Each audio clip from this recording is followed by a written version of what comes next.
ተቋመ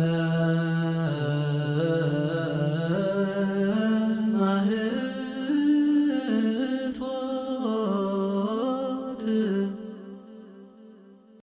መንገድ ኻምርሃኒ እግዚአብሔር መንገድ ኻምርሃኒ ከባይላ ፍርቀም በሩርሲ ካለሳንታ ይሕሸኒ ከባይላ ፍርቀም በሩርሲ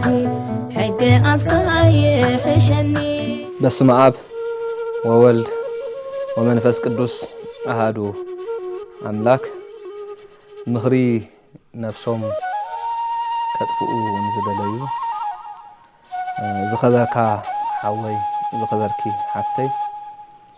ኣብ ክትፀርዎ ዘይክእሉ ዓብይ ሽግር ክትህልው ትኽእሉ ኢኹም ብቕፅበት ኣብ ዝሃሞት እዚኣ ካብ ሽግርካ ዝዓቢ ኣምላኽ ከም ዘሎ ክትሓስብ ይግባአካ እዩ ሽግረይ መፍትሒ የብሉን ኢልካ ክትሓስብ ትኽእል ኢኻ ንስኺ እውን ከምኡ ክትሓስብ ትኽእል ኢኺ ነፍስኻ ምጥፋእ ግና መፍትሒ ሽግርካ ወይ ከዓ መፍትሒ ሽግርኪ ይኮነ ነፍሰይ እንተሕሊፈ ካብ ዘሎኒ ጭንቀት ክዕርፍ እየ ኢልካ ክትሓስብ ትኽእል ኢኻ ንስኺ እውን ክትሓስብ ትኽእል ኢኻ ኣስተውዕል ግን ነፍስኻ ምጥፋእ ካብ ናይ ስጋ ሽግር ናብ ዝገደደ ናብ ናይ ነፍሲ ሽግር ካብ ዝግዝያዊ ሽግር ናብ ዝገደደ ናብ ዘለዓለማዊ ሽግር እዩ ዘሰጋገር ምኽንያቱ ነፍስኻ ምቕታል ንሰብ ወይ ንነፍስኻ ጥራይ ኣይኮንካ ትብድል እቲ ሓቂ ነቲ ነፍሲ ክፈጥርን ክወስድን ስልጣን ዘለዎ ኣምላኽ ኢኻ ስልጣን ኣምላኽነቱ ብምውሳድ ትብድሎ ዘለኻ ወይ ከዓ ትብድልዮ ዘለኺ ፍቑር ሓወይ ፍቕርቲ ሓፍተይ ነፍስኻ ምቕታል ካብዚ ዓለም ዝገጠመካ ዕድል ዝሓሸ ዘጋጥመካ መሲልካ እንተኮይኑ ዝሓሸ ዘይኮነ ዝኸፈ እዩ ዝፅበየካ ዘሎ ዝኸፈ እዩ ዝፅበየክ ዘሎ ምኽንያቱ ንሰብ ዝቐተለ ኣብ ቤት ማእሰርቲ ኮይኑ ተነሲሑ መወዳእትኡ ከፀብቕ ንእሽተይ ዕድል ክትህልዎ ትኽእል ኢኻ ንስኻ ወይ ከዓ ንስኺ ነፍስኹም ዝቐተልኩም ግና ብዘይ ዕድል ነፍስኹም ትቐትልዋ ስለ ዘለኹም ብስጋ ጥራይ ዘይኮነ ብነፍሲ ቀዳማይ ጥራይ ዘይኮነ ካልኣይ ሞት ትሞቱ ኣለኹም ማለት እዩ ካልኣይ ዝሓሸ ዕድል ዝበሃል የብልካ ካልኣይ ዝሓሸ ዕድል ዝበሃል የብልካ ወገነይ ነፍሱ ዝቐትል ከም ይሁዳ ብእግሪ ኣጋንንቲ ተረጊፁ መንፀፍ ኣጋንንቲ እዩ ዝኸውን ክብሉ ይሰማዕኹም እዩ እሞ ኣብቲ ብኻትን ምሕርቃም ኣስናንን ዘለዎ እሳቱ ዘይጠፍእ ሓሰኽኡ ዘይድቅስ ጸልማቱ ዘይበርህ ብእግሪ ኣጋንንት እናተረገጽኩም ዘለዓለማዊ ስቃይ ምንባር ሓይሽኒ ብሩኽ ሓወይ ብርኽቲ ሓፍተይ ንሰብ ክትሕጉስ ኢልካ ነፍስኻ ትቐትል እንድሕር ኣለኻ ኮንካ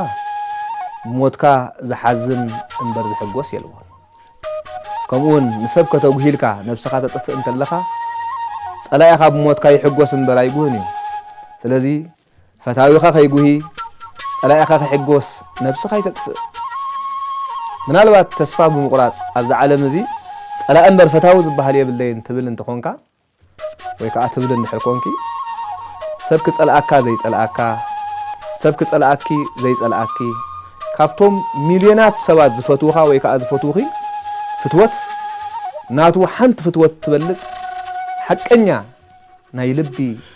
ዝፈቱን ዘፍቅርን እግዚአብሔር ኣምላኽ ጎይታ ኢየሱስ ክርስቶስ ኣሎካ ኣለኪ ፍትወይ ፍትውተይ ነዚ ነፍስኻ ኣጥፍእ ዝብል ሕማቕ ሓሳብ እንተ ሓሲብካዮ ወይ ከዓ እንተ ሓሲብክዮ ከይትዛረብ እዮ እንተዛሪብካዮ ድማ ከይትደግምዮ ምኽንያቱ ብሓሳብካ እንጥላዕ ተቐቢልካዮ እቲ ክትመውት ዝደልየካ ጸላኢኻ ዲያብሎስ እትሞተሉ ነገር እዩ ከቐብለካ እትሞተሉ ነገር እዩ ከቐብለካ እንተ ተዛሪብካዮ ድማ ኣብ ተሓርቆሉን ተስፋ ትቆርጸሉን እዋን ካልእ መፍትሒ የለን ብምባል ሕሹኽ ኢሉ ሕማቕ ምኽሪ ከመኽረካ እዩ ስለዚ ነፍስኻ ኣጥፍእ ዝብል ሓሳብ كأمرك حقكو بقالكاي تدقمو بحلنا خانا بإግዚአብሔር ጸلي بحلنا خينا بإግዚአብሔር ጸلي زخبرك حوي زخفركي حبتي اتغفؤ منفس نفسك اطفئ بمبال حشوك كبلك خلو حشوك كبلك خلو كم تقويتا يسوس كريستوس نسيطان ابلع على نتحتي صدف كبلو خلو እግዚአብሔር አምላካይ ትፈታተኖ ዝወሎ ንስኻውን ነዝቃል ድፍረት ንአምላካይ ትፈታተኖ ንአምላካይ ይፈታተኖኒ ኢልካ መልሰሉ ሻቡ ከም ትክተኺቁ ከም ድሮና በኒኑ خطفي ጎይታናን መድኃኒናን ኢየሱስ ክርስቶስ ክብርን ምስጋናን ንዑ ይኹኖ እዚ ነብስኻ አጥፍእ ዝብል ፈተና ኣብ ቤት መቅደስ እኮ ኣይተፈቲኑ ኣብ ቤት መቅደስ ዝተፈተኖ ምኽንያት እኮ ንዓይን ንዓኻን ንምምሃር እዩ ንኩላትና ንዓይን ንዓኻን ንምምሃር ነብስኻ አጥፍእ ዝብል ሓሳብ ክመፀና ከሎ ድማ ናብታ ረድኤት እግዚአብሔርን ረድኤት ቅዱሳን መላእኽቱን ዘይፍለያ ቤቱ ኸይድና ብምጽላይ ክንስዕሮ ናብ ኣኽና ሃድም ናብ ቤቱ ኸይድና ክንጽሊ ይግባአና ወገነይ እቲ ነፍሱ ዝኸጥፍእ ዝሓሰበ ሓላዊ እስራት እኮ ቃል ሐዋርያት ስለ ሰምዑ ካብ ኮንቱ ምጥፋእ ዝድሓነ ንስኻውን ቃል መራሕቲ ቤተ ክርስቲያን ማዕዳ መምህራን ማዕዳ ናይ ወለድኻን ኣሕዋትካን ፈተውትኻን እንተዳ ሰሚዕኻ ካብ ብኾንቱ ምጥፋእ ብምድሓን ነፍስኻ ከተጥርያ ኢኻ ነፍስኻ ከተጥርያ ኢኻ ስለዚ ኣብ መወዳእታ ነፍስኻ ጥፍእ ዝብል ሓሳብ ክመፀና ከሎ ፍትዋተይ እዚ ጸሎት እዚ ብሓደ ኮይና ንጸልይ ኦ ወሃቢ ህይወት እግዚአብሔር አምላኸይ ኣነ ባርያኻ ኣብዚ ብጭንቀት ተዋሒጠ ተስፋ ቆሪፀ ዘሎ ኩሉ እዋን ብህሞት ብቅጽበት ንዓኻ እዝክር ኣለኹሞ ንኽፉእ ሓሳብ ያርሕካ ሰናይ ሓሳብ ዝረአለ ንተጨነቀ እትህድእ ጎይታ ኣህዳእኒ ንተሸገረ እትረድእ ጎይታ ረዳእኒ ርኹስ መንፈስ ንኸጥፍእ ንኽቐትልን እዩ ዝመጽእ ንስኻ ግና ክትረድእን ከተድሕንን ኢኻ ትመጽእ እሞ ረዳእንን ኣድሕነንን ኦ ወሃቢ ሰላም ሰላማዊ ኢየሱስ ክርስቶስ ኣምላኸይ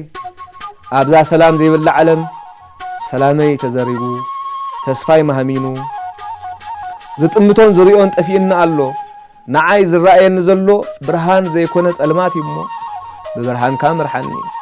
ሰብ ዘይገብሮ ግብረይ ከፊኡ ኣጽሊኡኒ እሞ ብምሕረትካ ጠምተኒ ምኽንያቱ ንስኻ ንሓጢኣት እምበር ንሓጣን ከም ዘይትጸልእ እፈልጥ እየ ኦ ንዝተሸገሩ ጸብዖም ንዝሓዘኑ መጸናኒዕኦም ዝተሰዱ ተስፍኦም ዝኾንካ እግዚአብሔር ኣምላኽ ኣብ ግዜ ሽግረይ ጸግዐይ ኣብ ግዜ ሓዘነይ ምጽንናዕይ ኣብ ግዜ ናይ ስደት ህይወተይ ተስፋይ ንስኻ ኢኻ እሞ ንሽግረይ ዝዕርፍ ንሓዘነይ ዘጽናንዕ ቅዱስ መንፈስካ ለኣኸለይ ንስኻ እንተኸፊትካ ዝዓጹ ንስኻ እንተ ዓጺኻ ዝኸፍት ስለ ዘየለ እዚ ዘይፍታሕ ዝመስለኒ ዘሎ ሽግረይ ፍትሓዮ እዚ ዘይውዳእ ዝመስለኒ ዘሎ ጸገመይ ብኻህሊነትካ ወዳእዮ ኦ ምሕረትካ ዝበዝሐ መዓትካ ዝወሓደ ምሕረትካ ዝቐረበ መዓትካ ዝረሓቐ ጎይታይ ገጽ መዓትካ ካባህ ያርሕካ ብገጽ ምሕረትካ ጠምተኒ ነዚ ንዓይ ከስሕትን ከውድቕን ኣብ ዙርያይ ዝዘውር ዘሎ ዝጓዙም ኣንበሳ ሰይጣን ከምቲ ነቢ ዳንኤል ኣፍ ኣናብስ ዝዓጽኻሉ ኣፉዕ ጸወለይ بأمنة صنيع خقاومون صنعات أمنة عدلن او نصح حتى أنا تقبل له هغويتا أنا تسفى زغرس كولدك خم يهودا نزل عالم نفسي بمطفى كي حزنك كم قدوس بيتروس زنسحن زملسن لبونا عدلني ابز عالم زغاطم زخبده شجرات كبيت صقم يكون كبيت قانزا حزن يكون مفللاي طلمت يكون كسارا كالوت كبت شجرات نتغاطمني مستنسخا ما انت سب تقبل كاي مكرا زوادر ايكونن مو نخقبلو حيلن صنعاتنا هابني ጸሎትን ልመናን ድንግል ማርያም ወላዲትካ ሐለዋ መላእክትካ ረድኤት ቅዱስ መስቀል ካን ዘለዓለም አይፈለየኒ ኦ ጎይታይ ኢየሱስ ክርስቶስ ካብ ኃጢአተይ ምሕረትካ ይዓቢሞ ብምሕረትካ ጠምተኒ ኦ ንተጨነቁ እትረድእ ሩህሩህ አምላኸይ ብህዱእ መንፈስካ አድሕነኒ ኦ እግዚአብሔር አምላኸይ መራሒ ህይወት ይኻሞ በመንገድኻ ምርሓኒ አሜን በመንገድኻ ምርሓኒ እግዚአብሔር መንገድኻ ምርሓኒ ካባይ ላፍወር ቀንበሩ ርእሲ ካለ سانتاي حشني كواي لفور كمبر رسي حق أفكاي حشني